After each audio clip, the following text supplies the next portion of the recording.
လုံးပဲမင်္ဂလာပါဒီနေ့ကတော့ထေတူးအနေနဲ့ view တွေကိုတောင်းမယ်ပေါ့နော် view တွေဘာလုပ်မလဲဆိုလို့ရှိရင်view တွေကိုစကုစေးလုပ်မယ်ပြီးတော့လို့ရှိရင် view တွေကို focus စေးလုပ်မယ်ပေါ့နော် duplicate လုပ်မယ်အဲဆိုလို့ရှိရင်အရင်ဦးဆုံးပြီးခဲ့တဲ့တစ်ပတ်ကပေါ့နော် D1 တင်ထားတဲ့ဒီ project ကိုသွားလိုက်မယ် project ကိုသွားပြီးတော့အခု view တွေကိုအရင်ဦးဆုံးစကုစေးလုပ်မယ်ပေါ့နော် view တော့စကုစေးလုပ်မယ်ကအရင်တစ်ပတ်ကဒါဆန်ရှုံးမယ်မှာဒါကduration နဲ့ဒါ level ဆွဲရတဲ့ plan ပေါ့နော်အဲ့ဒီ level ဆွဲရတဲ့ plan ကနေပြီးအခုဒီနေ့ပါတော့မလဲဆိုလို့ရှိရင်view တွေကိုစကုစေးဘယ်လိုလုပ်ရလဲ view တော့စကုစေးနဲ့focus စေးဆိုတဲ့ဟာပေါ့နော် view တွေကို duplicate ဘယ်လိုလုပ်ရလဲဆိုတဲ့အကြောင်းသွားမယ်အရင်ဦးဆုံး Heyman ဆိုပေါ့နော် Heyman ဆိုလို့သွားမယ်ဒီလိုအဲ့ဒီ Heyman ဆိုတဲ့ plan လျော်ကြည့်ရှိမယ်ပေါ့နော်ဒီဟာတွေအကုန်လုံးရဲ့ဒီ view လုပ်တဲ့နေရာကအကုန်လုံးတူတူပဲပေါ့နော်အရင်ဦးဆုံးဒီ Heyman ဆိုတဲ့နေရာကိုတစ်ချက်ကလေးလိုက်မယ်အဲ့မှာဆိုလို့ရှိရင် type ကို hand show သွားမယ်ပေါ့နော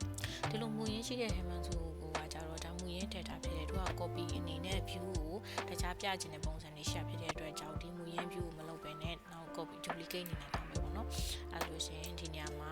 ပေါ့နော်ဒီတို့ secure အတွက်သုံးမယ်ဆိုရှင် secure ရောဆိုတဲ့ဟာလေးတစ်ချက်ကလေးလိုက်မယ် okay နှိပ်လိုက်မယ်ပေါ့နော်အဲ့ဒါဆိုလို့ရှင်ဒီ Heyman ဆိုတစ်ချက်ပြန်နှိပ်လိုက်မယ်ဒီမှာဒီ new folder လုပ်တဲ့နေရာကိုသွားမယ်ပြီးရင်ဒီနေရာမှာ secure ရောဆိုပြီးတော့ပေါ့နော် okay နှိပ်လိုက်ဒီမှာ secure ရောဆိုတဲ့ဟာတက်လာပြီ okay လုပ်လိုက်လို့ရှင်ဒါဆိုရင် secure ရောပေါ့နော်ဒါခုလုံးမဲ့ view တစ်ကိုတို့ဖန်တီးလိုက်တာအဲဆိုရင် okay ဆိုပြီးတော့ဒီမှာ level 3ခုပေါ်သွားပြီပေါ့နော် SKG ရဲ့ level 1 2 3ဆိုတာပေါ်သွားပြီအဲဆို okay ဆိုဒါတို့က view တစ်ပုံစံနဲ့သွားပြီပေါ့နော်အဲဆိုလို့ရှိရင်ဒါက Heyman ဆိုHeyman ဆိုလုပ်တဲ့ view ပေါ့နော်နောက်တစ်ချက်အနေနဲ့ဘာလုပ်မလဲဆိုလို့ရှိရင် resume ဆို view လုပ်မှာဆိုရင်ဒီမှာ resume ဆိုတဲ့နေရာလေးတစ်ချက်ကလေးနေမယ်တစ်ချက်ကလေးနေလိုက်လို့ရှိရင်ဒီအခုပေါ့နော်ဒါ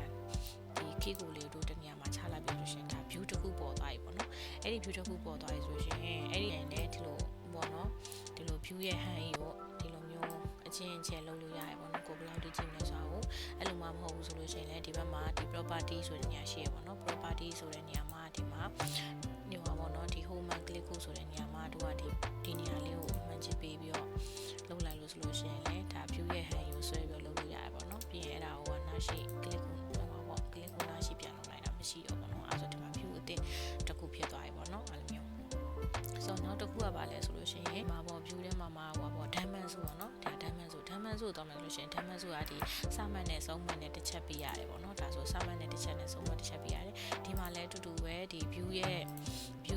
့အဟန်ကြီးပေါ့နော်ဒီ diamond ဆိုတစ်ချက်ဒီ diamond ကိုတစ်ချက်ကလေးနှိပ်လိုက်မယ်ဆိုရင်ဒီ diamond ကိုလည်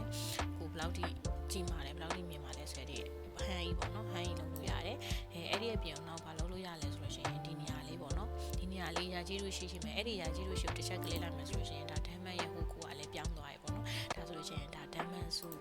လုပ်တဲ့ပုံစံပေါ့နော်နောက်တစ်ခုကကြာလို့ရှိရင်နောက်တစ်ခုအနေနဲ့ဘာလုပ်မလဲဆိုလို့ရှိရင်နောက်တစ်ခုကဒီဟာပေါ့နော်ဘူဘုံဆက်စွန်တန်းလျော EQ ပေါ့နော်ဘူဘုံဆက်စွန်တန်းလျော EQ ဆိုတာကဘာလဲဆိုလို့ရှိရင်သူကဘယ်လိုပြောမလဲ view တစ်ခုထဲမှာပေါ့နော်ဒီတီးတန့် area အစိပ်ပိုင်းတစ်ခုပဲဒါမြင်ကွင်းအနေနဲ့ပြကျင်တဲ့အခါပေါ့နော်ဥပမာဘယ်လိုနားလည်အောင်ပြောရမလဲဆိုလို့ရှိရင်ကဒီအခန်းတစ်ခန်းလုံးကိုပဲအဲ့လိုမြင်ကျင်တယ်ပေါ့ဒါမှမဟုတ်လို့ရှိရင်ဒီ click ကအစိပ်ပိုင်းတစ်ခုလုံးပဲမြင်ကျင်တယ်ပေါ့နော်အဲ့ဒီတစ်ခုအစိပ်ပိုင်းတစ်ခုအနေနဲ့မြင်ကျင်တယ်ဆိုရင်ဒီဘူဘုံဆက်စွန်တန်းလျော EQ ကိုသုံးမယ်အဲဆိုရင်ဘယ်လိုသုံးမလဲဆိုလို့ရှိရင် Heyman ဆိုကနေပြီးတော့ဘူဘုံဆက်စွန်တန်းလျော EQ ကိုတစ်ချက်ကလေးနဲ့လိုက်မယ်ပေါ့နော်ပေါ့နော် rectangle UV ဒီနေရာကိုပြကျင်တယ်ဆိုရင်ဒီလိုပေါ့နော်ဒီနားလေးကိုတစ်ချက်လုပ်လိုက်လို့ရှိရင်ဒါဘူဘုံဆက်စွန်တန်းလျော EQ ဒီနားလေးဝယ်တစ်ခုပြရတယ်ဆိုပုံစံမျိုးပေါ့နော်ဒီမှာလည်း duplicate လုပ်လို့ရတယ်အရင်ဦးဆုံးပေါ့နော်ဒီအခုဒီ SKG ရဲ့ rule ပေါ့ SKG ရဲ့ rule right click တစ်ချက်နှိပ်လိုက်မယ်နှိပ်လိုက်လို့ရှိရင်ဒီမှာ view ကို focus ဆိုတဲ့ဟာရှိရပေါ့နော်အဲ့လို view ကို focus ဆိုတဲ့နေရာကိုနှိပ်လိုက်တဲ့အခါကျလို့ရှိရင်သူက3မျိုးရှိရပုံမှန်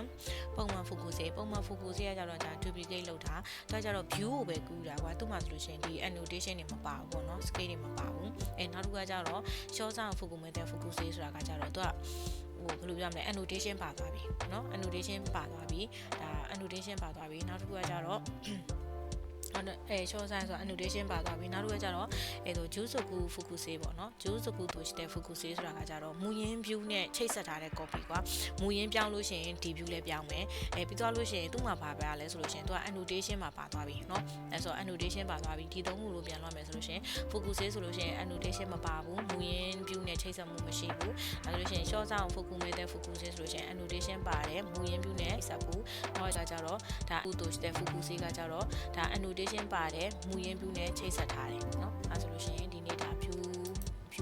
တွေကိုဘယ်လို duplicate duplicate လုပ်လဲဆိုတာပေါ့နော်ဒါဒီနေ့ပြောပြသွားဖြစ်ပါတယ်နောက်ရက်ဒီမှာဆိုလို့ရှိရင်လေဟာရှိရတွေဟာရီတွေကိုဘယ်လိုနေရာချမလဲဆိုတာနဲ့ပတ်သက်ပြီးတော့တက်ပြီးဗီဒီယိုလေးလာမယ်နော်အားလုံးပဲစောင့်မျှော်ကြည့်ပေးကြပါဦး